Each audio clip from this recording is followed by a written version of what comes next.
And regarding the Nexus One distribution, I think what's important is to take it in context. The web store, the direct distribution model, was really a very small part of the overall Android strategy.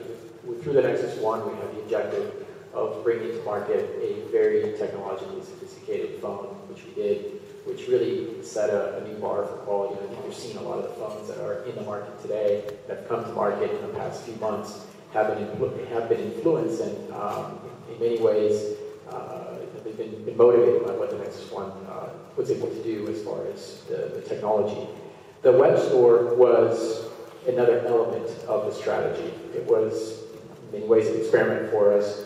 And I think what's also important to remember, if you recall the graphs that Vic showed in the keynote today, Android was in a very different place 6 months ago than it is right now in terms of the adoption of the platform, the number of partnerships, the number of consumers who actually have that phone. And today, we believe that the right thing to do from a distribution perspective is different from what it was a few months ago. And so we've chosen to double down on our partnerships and focus on what Andy said we're focusing on, which is building great technology, being an internet software company, and working with our partners on distribution, because Android is in a different place today than where it was 6 months ago when we defined that strategy. Yeah, okay, so I just see the tech crunch. I have a follow-up to that. That's kind of along the lines of my question, but it just seems like you guys were in a good position to kind of kick the carriers in the ass a little bit and get them in line where you could, kind of just go on a website and click a button and choose which carrier you wanted, choose which plan you wanted. And now you guys are backing away from that, it sounds like, because you've got all these partnerships in line and things are coming together. So you're going for, kind of the big bulk play as opposed to really changing the industry. Can you talk a little bit about that? I'm sure you won't comment directly, you won't say you're going to kick them in the ass, but and why was it that you're closing the store now? We saw the news that a lot of the carriers were backing away from selling the Nexus One after you had announced that they were going to sell it, via the store.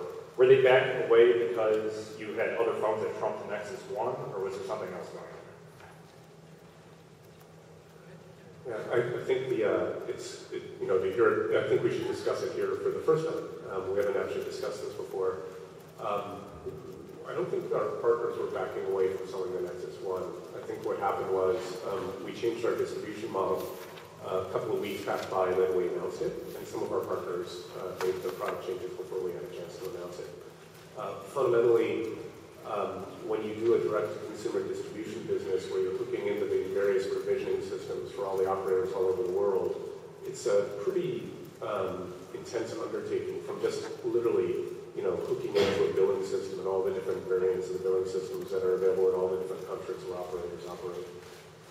And what we decided to do is just focus our resources on designing the platform and the apps to make the platform shine, rather than hooking into billing systems and provisioning systems all over the world. It took Mario's team probably 6 months to do the first version of the direct-to-consumer web store and integration into billing system, provisioning systems, the customer care, and all the technology that's associated with that. And when we thought about how we were going to scale that over the world, it just made more sense for us to put our resources in things that consumers would actually really love and hold their hand.